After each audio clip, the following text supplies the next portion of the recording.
At ang buong bayan ay umihip ng mga trumpeta at sumigaw ng malakas na tinig na umaawit ng mga awit ng pasasalamat sa Yahweh dahil sa pagtatayo ng bahay ng alahayan.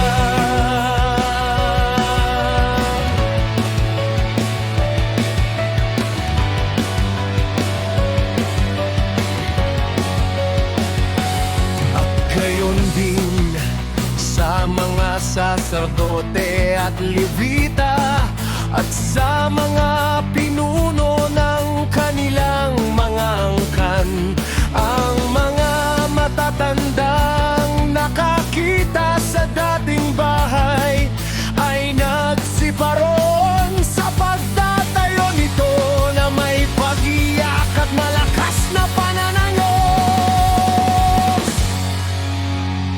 Ngunit ang marami ay may mga trompeta at kagalakan at sumigaw ng malakas na tinig.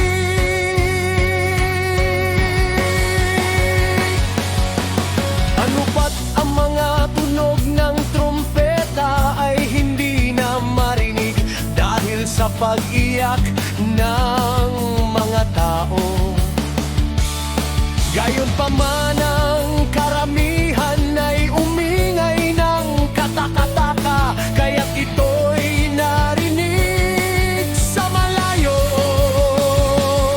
Kaya't nang marinig ito ng mga kaaway ng ilipin ng Juda at Benjamin, kanilang napag-alaman kung ano ang kahulugan ng ingay ng mga trumpetang iyon, at kanilang nabatid na mga galing sa pagkabihag ay nagtatayo ng templo para sa alahayan, Yahweh ng Israel.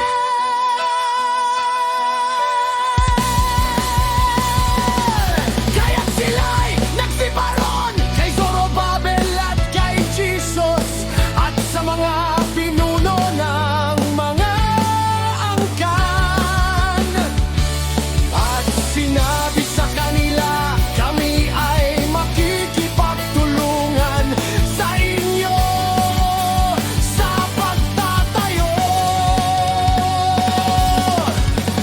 sapagkat kami naman tulad ninyo ay sumusunod sa inyong alahayan at naghahain sa kanya mula pa sa mga araw ni Asbasaret na hari ng mga Asiryo na nagdala sa amin rito.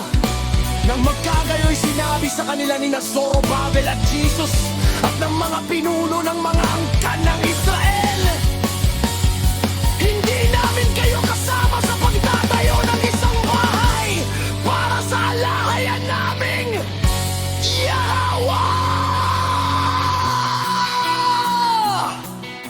Kami lamang ang magtatayo para sa alahayan ng Israel, ayon sa iniutos sa amin ni Siro na hari ng mga Persa. Ngunit ang mga hentil sa lupain ay nagbigay ng mabigat na pasanin sa mga naninirahan sa Judea at pinipigilan sila, ano pat hinaglangan ang kanilang pagtatayo. At sa pamamagitan ng kanilang mga lihim na pakana at mga panghihikayat sa bayan at mga pag-aalsa, ay kanilang pinigil ang pagtatapos ng gusali sa buong panahon ng buhay